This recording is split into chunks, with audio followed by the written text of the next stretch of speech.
Hey y'all, Biohack here. Today is a very exciting day for me, and that is because I was able to pick up my 5-star split soul for Godseeker Aniri here in the Soul Merchant. This soul is not actually that expensive. It costs 35 of the special essence to get the 5-star, and getting up to 4-star costs about maybe like 150 of the tier 1 essence. So if you're farming Iron Twins every day, it's a little expensive, but it's certainly not out of reach.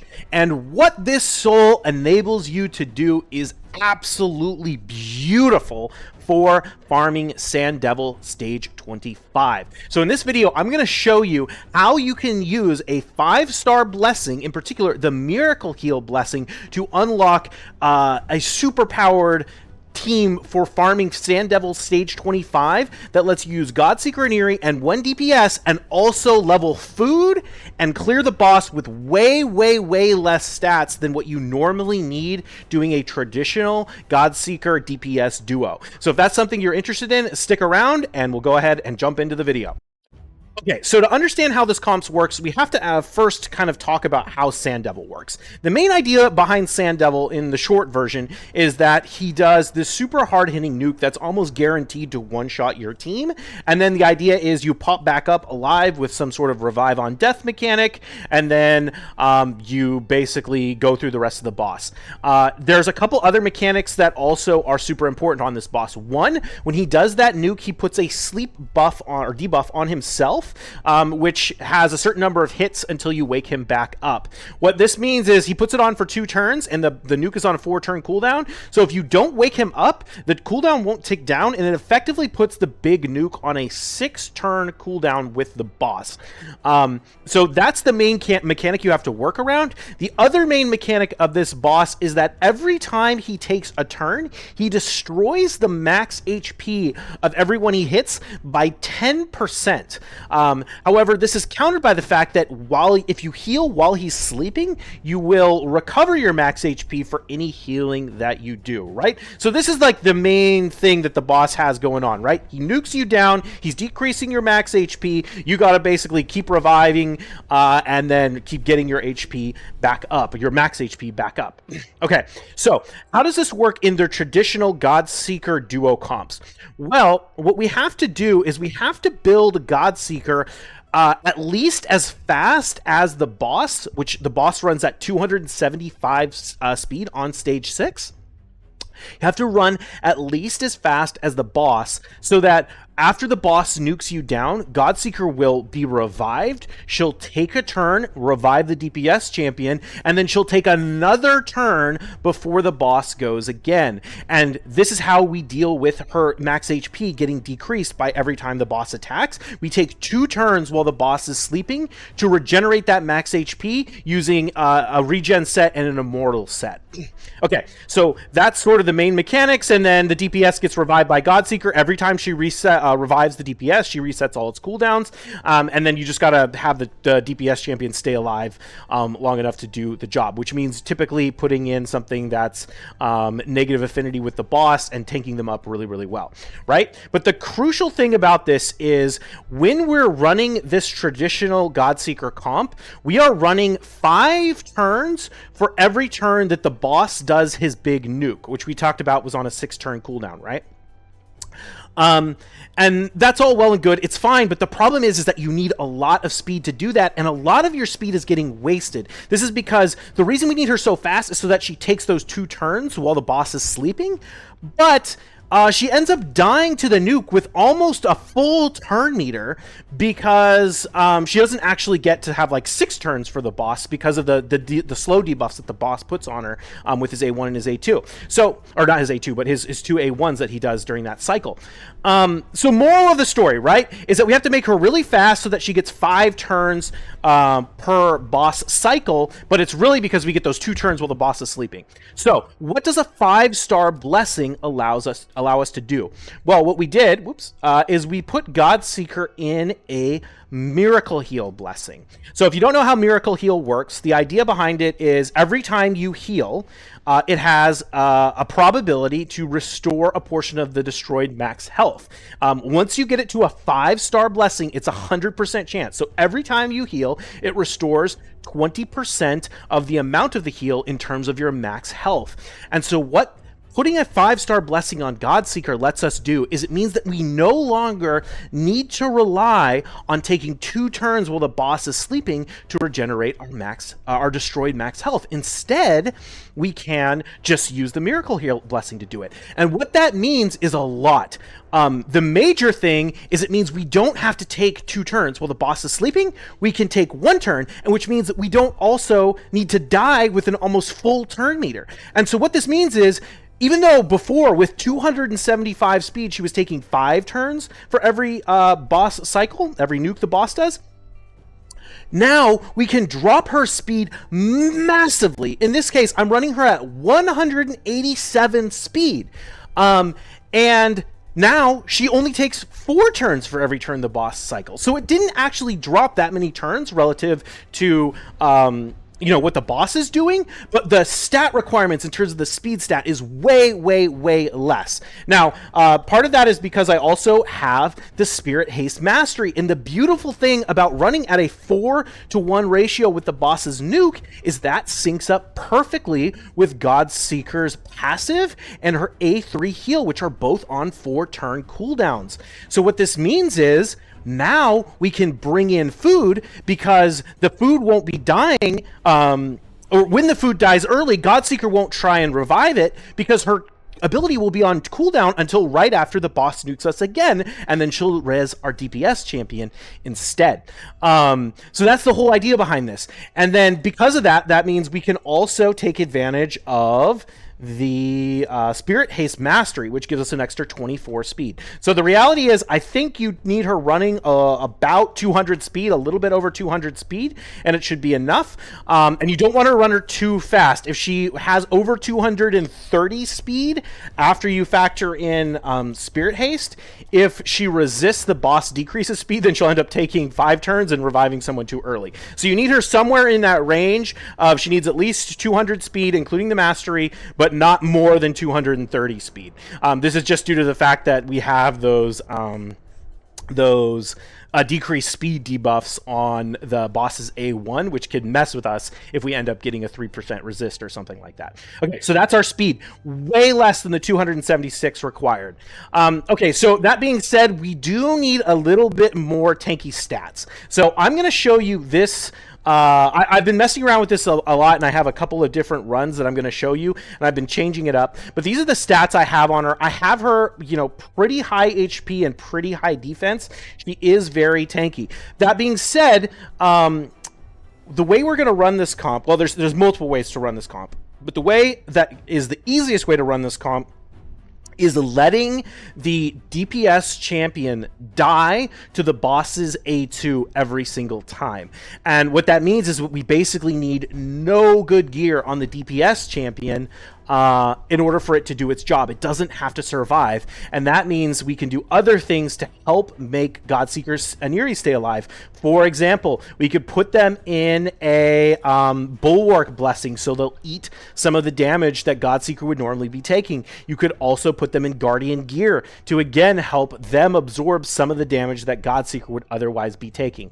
Now, that's important because the major fail condition of this is that Godseeker eats a crit on the A2 and dies. So anyway, moral of the story is you still need decent defensive stats, but you could probably get away with even less here. I can't tell you exactly what you need because it depends a lot on the DPS you bring, but keep that in mind. Another way to help Godseeker stay alive is if you have a champion that brings more debuffs when it uses its ability. So, for example, I think the champion I'm going to be using as my nuker, or as my DPS champion, is probably, if I can find him, Yoshi the Drunkard. Now, the reason Yoshi's great is because his A2 puts a decreased accuracy and an HP burn on the boss, and having that decreased accuracy lowers the damage that the boss will do on his A2 nuke.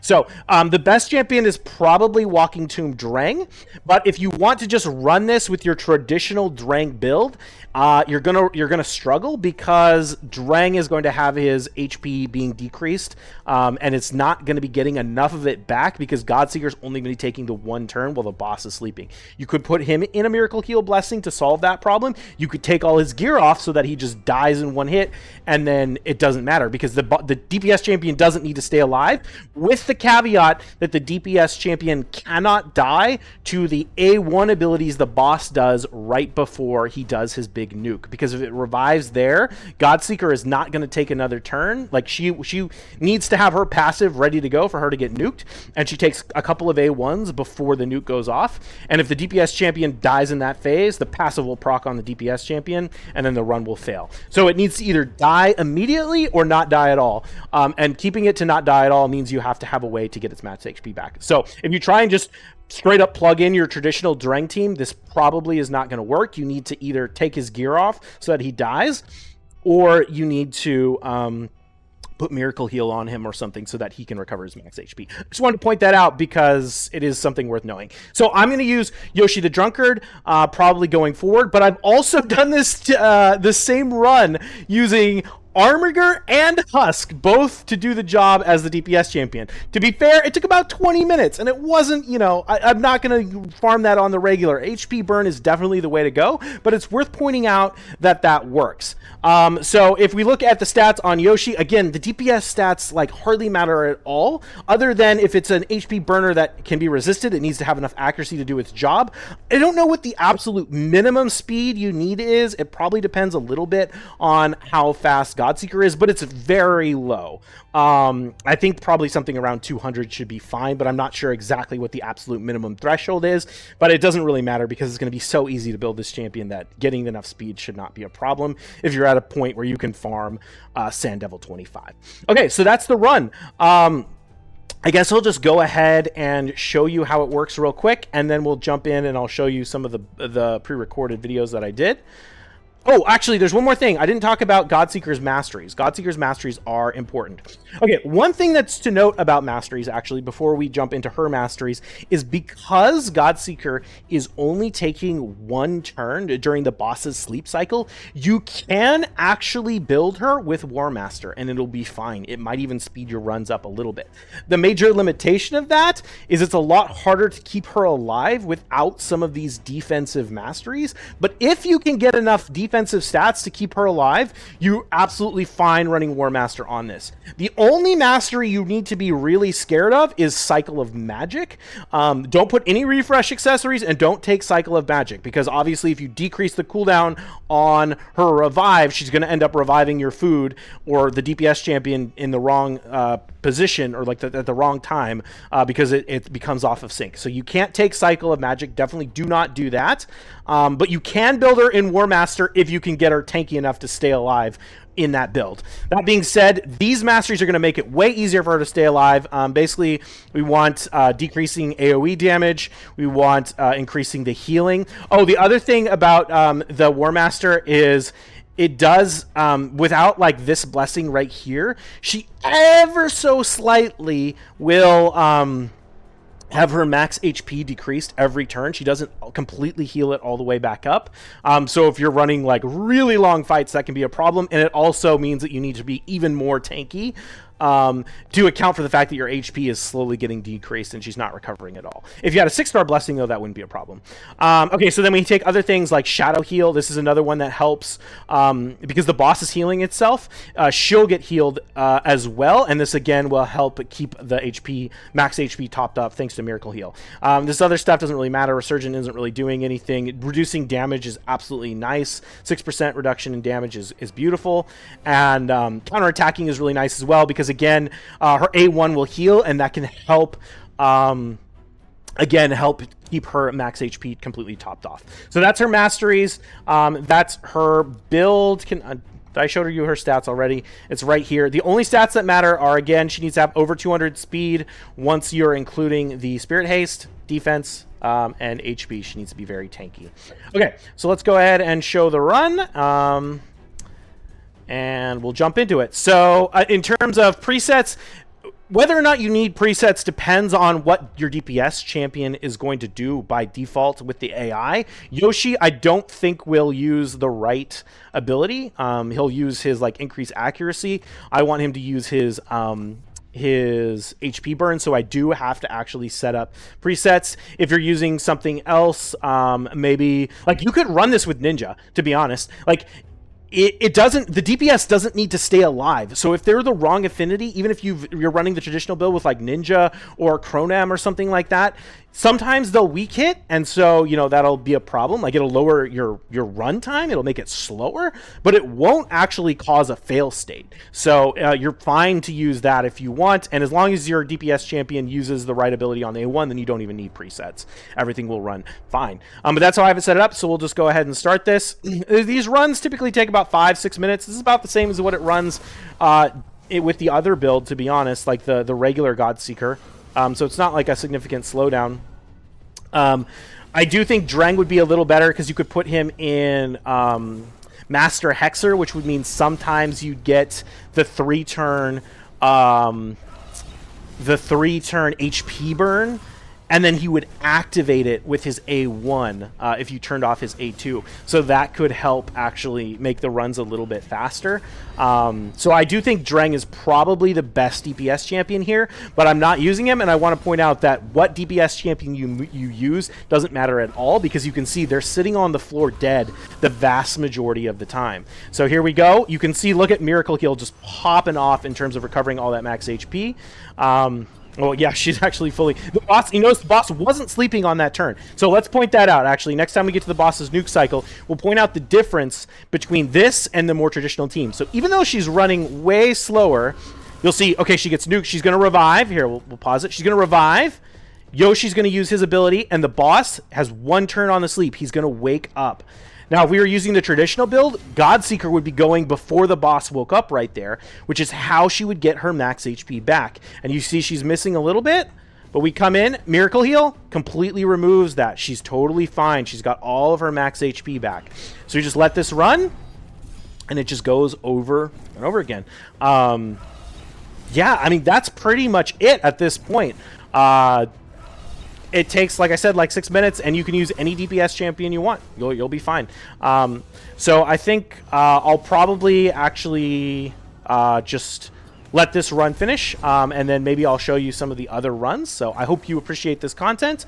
If you do, definitely subscribe to the channel. I upload videos every single day on my free-to-play mystery shard series, and then when we find interesting teams like this that we want to show off, we make videos on that as well. I'm going to throw in this video. I'll also probably show you some highlights of the end of the Armiger video and the end of the Husk video. Oh, one thing I want to say that I didn't say already, do not use a champion that decreases the boss's turn meter. So sorry, you can't use Geomancer, and you can't use Coldheart. I mean, I think you want to use HP burn, not max HP damage dealers, but don't use Geomancer because he'll decrease the boss's turn meter, and then it'll throw off Godseeker's speed tune. There may be a speed tune where that actually works. I'm not going to make it, but maybe if you made Godseeker like super slow, but I think it would fail every time it got 3%ed, so I just don't think it's worth it. Just run this, and don't use Geomancer as your HP burner. All right, I'll see y'all in the next one. Have a good one. Cheers.